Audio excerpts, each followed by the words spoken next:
You have been sitting for quite a long time, so can I actually ask you to stand up?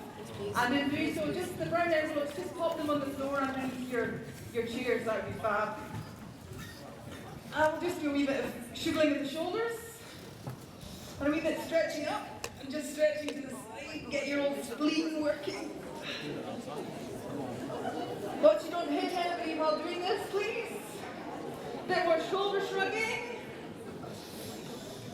Okie dokie, you can sit yourself down. That's me on the picture there, as you can probably imagine. Great. So I'm going to give you a really quick whirlwind tour round becoming a little bit happier, a little bit more confidence, and looking at how you can improve your well-being. My background is I come from a hands-on medical background into where I work now, which is in human impact. And building confidence in people is an absolute passion of mine, and allowing them to understand that your mind and your body are completely hardwired. So what I've designed is a little program today called 5 Leaps into Wellbeing and Resilience. And the first slide should come with a soundtrack. At this stage, I would like you just to stand up, have a look around the room, and look and see if there's anybody in the room close by that you don't know or you haven't introduced yourself to, and stand up and introduce yourself to by way of a handshake. So you can move around, just introduce yourself to somebody you've never met before.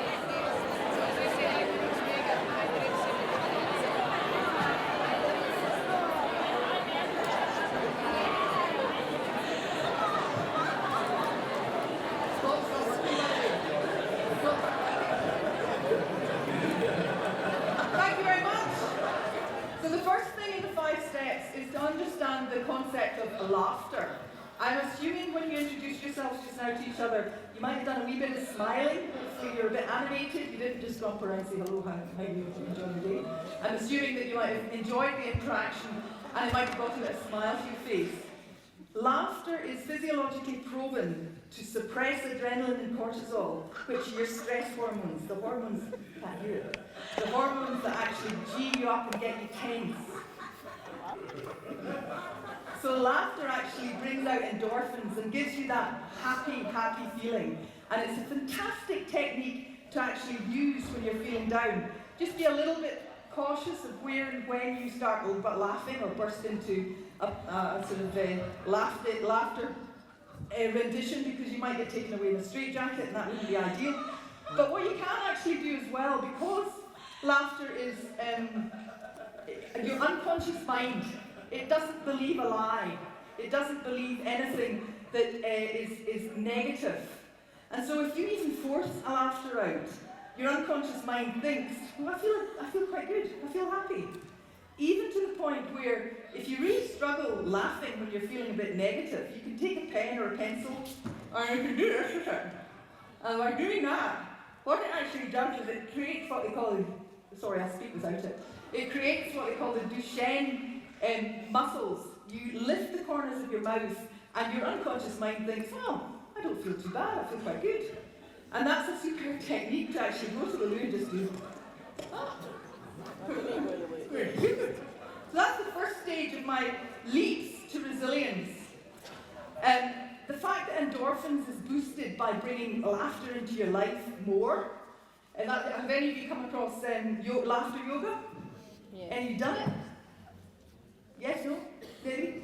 So laughter yoga is very effective at bringing good health, bringing health into the body, and it also creates a way in which you can breathe more effectively and better. Endorphins come out from laughter. The second thing that I would like to share with you is exercise. As you can see, I'm very fit, trim, and go jogging every day.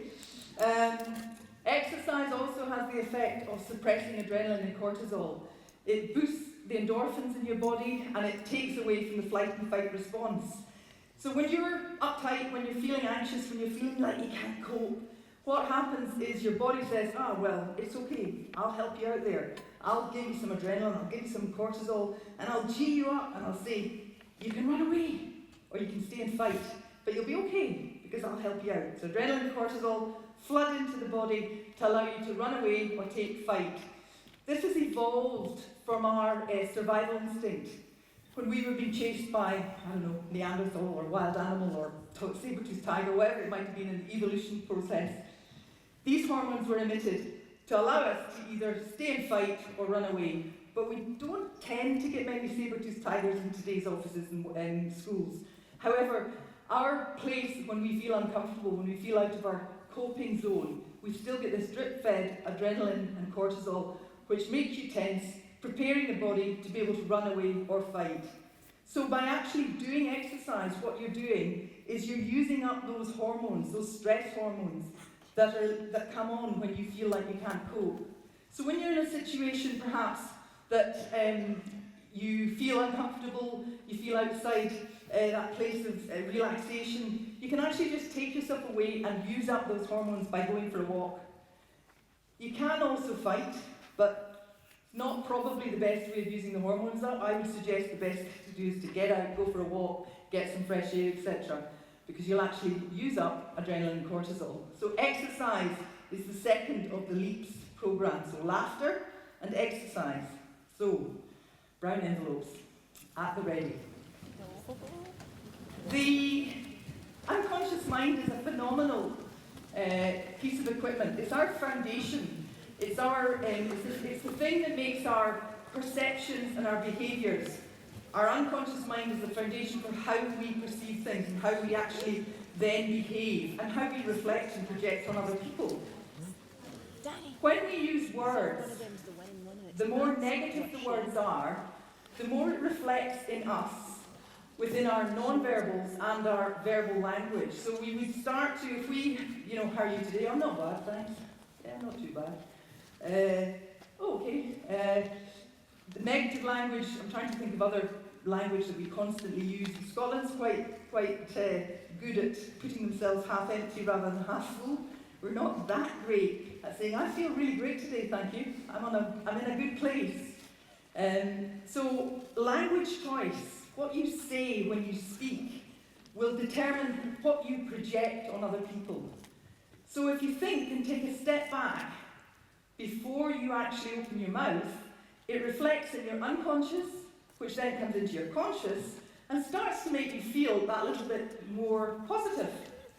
So on that principle, you've all got an envelope. Can you open it now? No, I've waited for this. And I think what we'll do is we'll actually stand up again, just to give you a bit of change of posture. So you can all stand up again if you would like to. That would be great. 4. I am grateful I have the strength and resilience I need within me. Affirmation 1. I can write and live the story I want for me and Now, my life. I believe the envelopes have got numbers on them, but they're quite small and I don't know if you can read them. So what I think I'll do is I'll read the first 3 words on one of the cards, and I'd like those who have the same words to repeat it with me. And we're going to do this 4 times because there are 4 different affirmations on each of these, in each of your envelopes. So the first one starts, I can write. Hands up with an I can write. Okay, can we all just say together what it says on the card? So after 3, 1, 2, 3, I can write and live the story I want for me and my life. Can we say it one more time? I can write and live the story I want for me and my life. One more time. I can write and live the story I want to live for me and my life.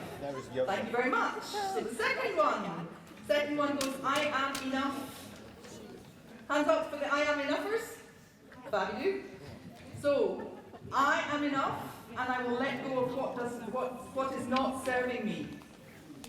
I am enough, and I will let go of what is not serving me. One more time. Can't hear you. I am enough, and I will let go of what's not serving me. One last time. I'm enough, and I will let go of what is not serving me. I think we'll do it one more time. I'm enough, and I will let go of what is not serving me. Thank you very much. Next one. My environment. Okie dokie. Ready, go. My environment will not define me and my happiness. My environment will not define me and my happiness. Last time. My environment will not define me and my happiness. Thank you. Last one then. For those of you who have not said the last one. I'm grateful. Oh, I like this one. Bearing in mind we're talking about resilience. So, I am grateful I have the strength and resilience I need within me. I am grateful and I have the strength and resilience I need within me. Last time. I think we should all say it. Right, we'll all say it this time. I am grateful I have the strength and resilience I need within me. Last time before I move on. I am grateful I have the strength and resilience I need within me. Thank you very much. By saying these affirmations on a regular basis, what happens is it starts to change your unconscious mind, it filters into your conscious mind, and it creates a state of behaviour that becomes in line with the affirmation. And it's an incredibly positive way of changing your behaviour. Very, very effective. Affirmations, I've got a few there, but I think the ones you just read are more in keeping with what we're talking about today. So the next one's also a stand-up one, but I'll just talk about it first. I mentioned at the beginning that mind and body are hardwired. They're completely hardwired. Coming from the background I come from, I was a physio many, many, many moons ago, and I worked in occupational health. And I realised that there was a recurrence of people who would come with insidious musculoskeletal disorders for treatment. They would go back into wherever they were working, and the musculoskeletal disorder would reoccur. And it seemed to be quite a pattern. And so I looked into what the risk factors might be associated with why this common theme was happening.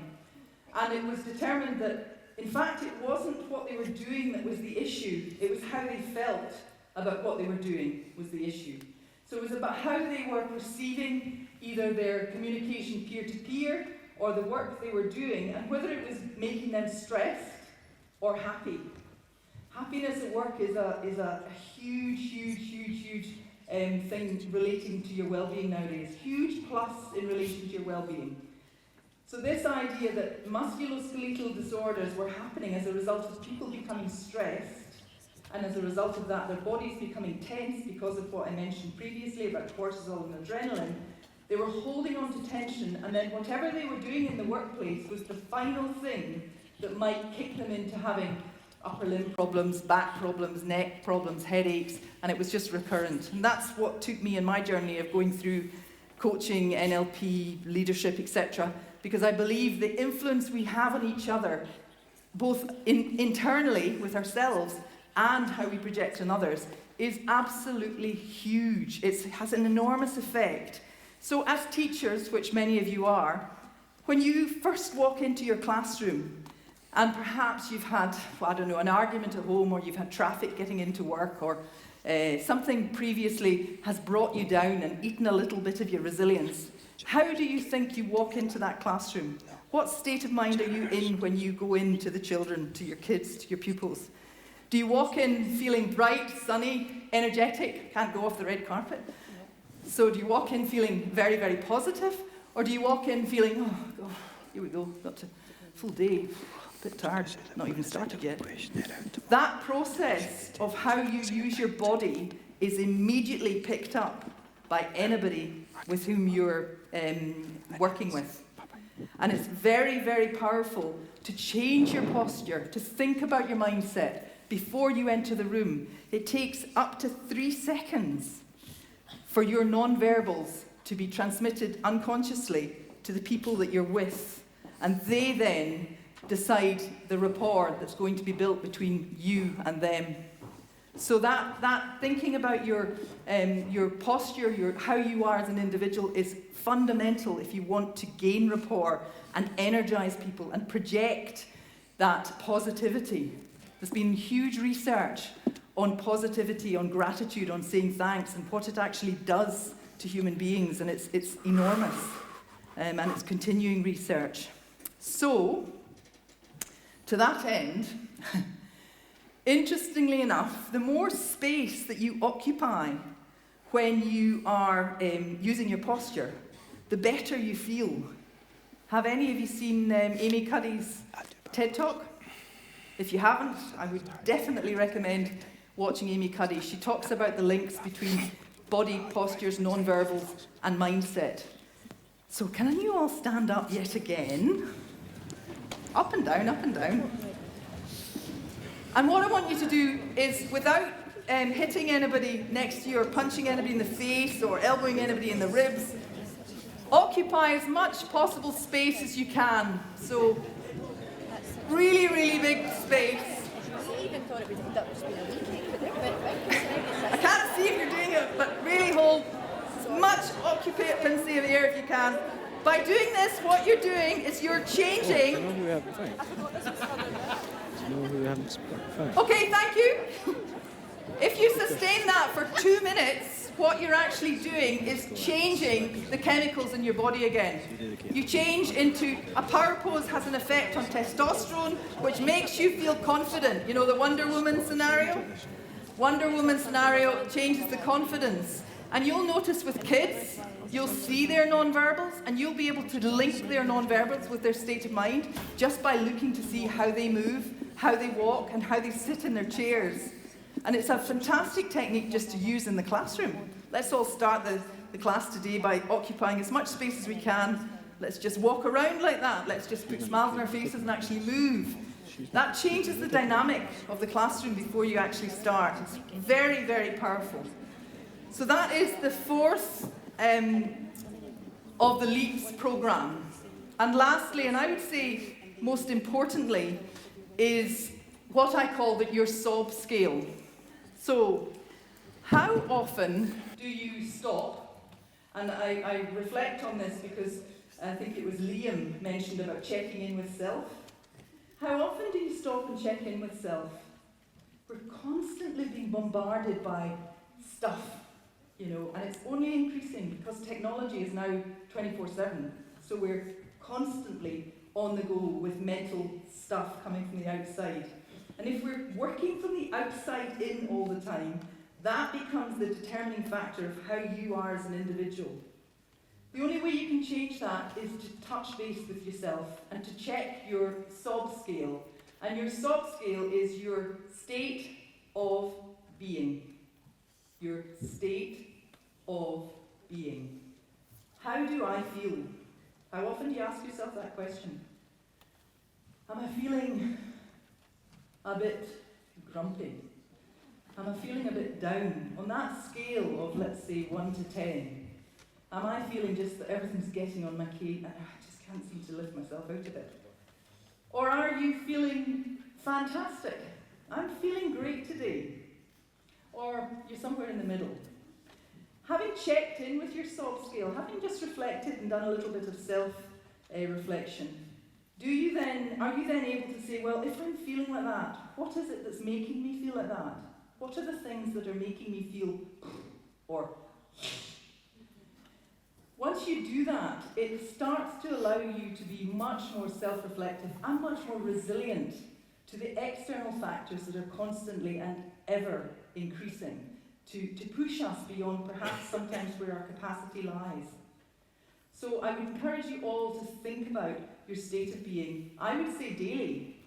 Another way of looking at this is actually taking on board a more mindful practice of being present, of being grounded to the floor and knowing what's going on around about you, and not allowing everything external to bombard you to the place where you feel knackered and exhausted, and you go home at night thinking, oh God, thank God that day is done.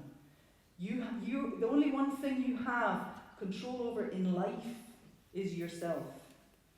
And to coin a phrase that was said on the first speaker by Gavin, let's bring out the Mary Poppins inside us. Let's energize ourselves. Let's do some simple techniques. Laughter, bring it into your life. Affirmations, word choices, be positive in how you speak. Think about bringing exercise, be it going up the stairs rather than using a lift, be it walking home rather than using the car. And think about, lastly, checking into your state of being. Let's bring out the Mary Poppins. Thank you very much.